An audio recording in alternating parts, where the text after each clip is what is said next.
नमस्कार. आज या व्हिडिओमध्ये आपण पाहणार आहोत स्टॉक रिकन्सिलिएशन कशा पद्धतीने काम करतं. त्यासाठी आपल्याला लोगोवरून अकाउंट अँड सेटिंग्समध्ये जायचं आहे. सर्व्हिसेस अँड टूल्समध्ये तुम्हाला स्टॉक रिकन्सिलिएशनचा ऑप्शन मिळेल, तो ओपन करायचा आहे. स्टॉक रिकन्सिलिएशन हे एक ऑडिटिंग टूल आहे जे तुमच्या फार्मसीच्या ऑडिटिंगसाठीच आहे. तुम्ही तुमच्या स्टॉकची ऑडिट प्रोसेस स्टाफकडून करून घ्यायची असते. त्यामुळे सिस्टीममधील स्टॉक आणि ॲक्च्युअल स्टॉक यामध्ये ॲक्युरेट डेटा ठेवता येतो. पूर्ण वर्षासाठीचं ऑडिट एकदम करत असाल तर ते खूप त्रासदायक असतं. ना मी डेली स्टॉक रिकन्सिलिएशन फीचरचा वापर करून तुम्ही इझी पद्धतीनं करू शकता असं सजेस्ट करतो. आणि तुमचं स्टॉक रिकन्सिलिएशन हे डेली बेसिसवरती सुद्धा होतं. स्टॉक रिकन्सिलिएशनसाठी आपल्याला टर्न ऑन करायचं असतं. इथं टर्न ऑन केल्यानंतर स्टॉक रिकन्सिलिएशन हा फीचर आपला ॲक्टिवेट होऊन जातो. जेव्हा तुम्ही स्टॉक रिकन्सिलिएशन चालू कराल त्यावेळेस तुम्हाला स्टाफला त्याची परमिशन द्यावी लागते, एखाद्या पर्टिक्युलर स्टाफला.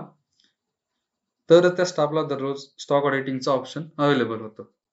जेव्हा स्टाफ लॉग इन करेल तेव्हा त्यांना फर्स्ट टाइम हे कंप्लीट करावं लागेल. तेव्हाच ते सॉफ्टवेअरमध्ये लॉग इन करू शकतात आणि बाकीची कामं सॉफ्टवेअरमध्ये करू शकतात. इथं आपल्याला डेली आयटम्स काउंटमध्ये मिनिमम 10 आयटम्स डेली आणि मॅक्झिमम 20 आयटम्सचा ऑप्शन आपल्याला इथं त्यांना देता येतो.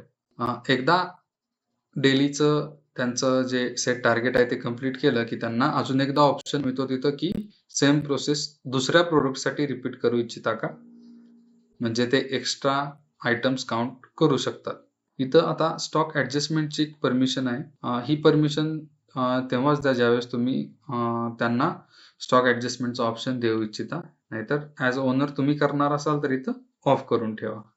आता ही सेटिंग आपण सेव्ह करणार आहोत. आता आपण पाहूया की स्टाफ लॉग इन ज्यावेळेस करेल त्यावेळेस त्यांना कशा पद्धतीने हे स्टॉक रिकन्सिलिएशन यूज करायचं आहे. त्यासाठी आपल्याला स्टाफचा लॉग इनचा यूज करावा लागेल.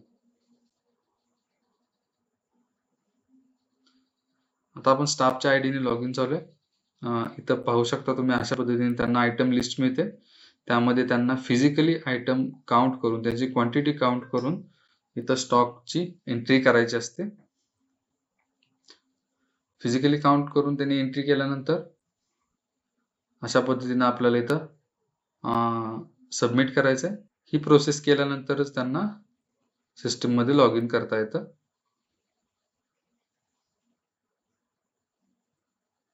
आता आपण पाहूया ॲज अ ओनर तुम्हाला कशा पद्धतीने याचा रिपोर्ट पाहायला मिळतो.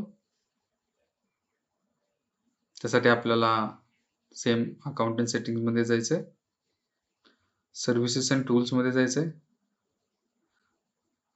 स्टॉक रिकन्सिलिएशनमध्ये जायचं आहे. हे बघा अशा पद्धतीने आपल्याला स्टाफ वाईज डेली रिपोर्ट पाहता येतो. डिटेल रिपोर्ट पाहण्यासाठी आपण रिपोर्टवरती क्लिक करू शकता. रिपोर्टवरती क्लिक केल्यानंतर अशा पद्धतीने रिपोर्ट ओपन होईल, जिथं तुम्ही डेट वाईज फिल्टर करू शकता, टुडे, येस्टरडे. त्यानंतर तुम्ही करेक्ट स्टॉक, जे कोणते काउंट करेक्ट आले असतील किंवा मिसमॅच स्टॉक, ज्या स्टॉकचा काउंट मिसमॅच आलाय ते पाहू शकता, किंवा दोन्ही एकत्र पाहिजे असतील तर ऑलवरती क्लिक करा. तशा पद्धतीने तुम्हाला रिपोर्ट मिळून जाईल. अशा पद्धतीने तुम्ही स्टॉक रिकन्सिलिएशन टूलचा वापर करून स्टाफच्या मदतीने तुमचं डेली ऑडिटिंग करून घेऊ शकता. आणि इथं आपल्याला हा रिपोर्ट एक्सेल आणि CSV मध्ये सुद्धा डाउनलोड करून ठेवता येतो.